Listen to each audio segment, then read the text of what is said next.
Pakshi union স্বেচ্ছাসেবক দলের কার্যালয়ের সামনে মানববন্ধন এবং সংবাদ সম্মেলন অনুষ্ঠিত হয়েছে। বিস্তারিত থাকছে আব্দুল্লাহ আল শোভনের প্রতিবেদনে। পাকশী ইউনিয়ন স্বেচ্ছাসেবক দলের সিনিয়র যুগ্ম সাধারণ সম্পাদক আব্দুল খালেক খাঁকে নিয়ে করা বানোয়াট ও মানববন্ধন এবং সংবাদ সম্মেলনের তীব্র নিন্দা ও প্রতিবাদ জানিয়ে পাল্টা মানববন্ধন এবং সংবাদ সম্মেলন অনুষ্ঠিত হয়। প্রতিবাদ মানববন্ধন ও সংবাদ সম্মেলনে বক্তব্য দেন খালেক খাঁ বিএনপি নেতা জাহাঙ্গীর আলম ও রঞ্জু সহ অন্যান্যরা।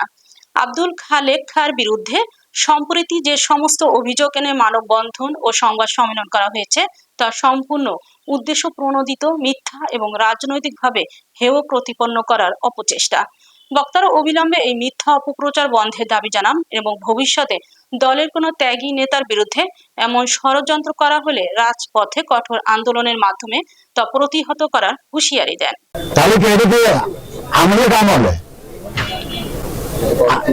আমি বিএনপি করেছি, 28 তারিখে ঢাকায় আন্দোলন করেছি, সে ষড়যন্ত্র আছে প্রত্যেকটা।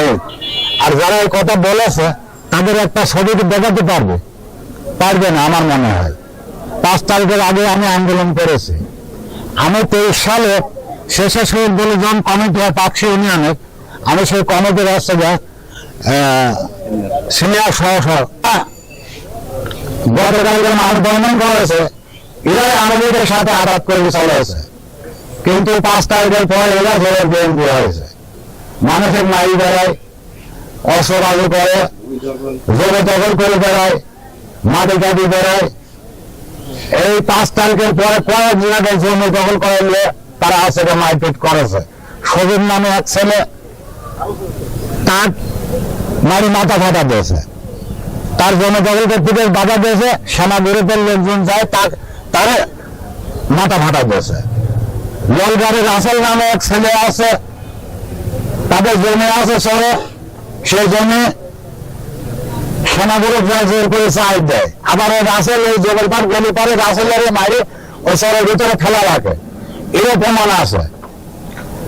আর একটা কথা, এরা কোথায় কোথায় বলে যে খালেক খাঁ মসজিদের জমি দখল করে আছে। মসজিদের আমার বাড়ি হবার 6 বছর পরে মসজিদ হয়েছে। আমার খাজনা খারিজ, অনলাইনে খারিজ করা, খাজনা দেওয়া সব কাগজপত্র আছে। তারা 5 তারিখের পরে এই যে আলম ক্যাডার, আলম শুটার, তার প্যানেলে পিস্তল দেখা যায়। কালকে সে মানববন্ধনে ছিল, প্রশাসন তাকে গ্রেপ্তার করে না। সেনা একজনের 17 বছর কোথায় ছিল?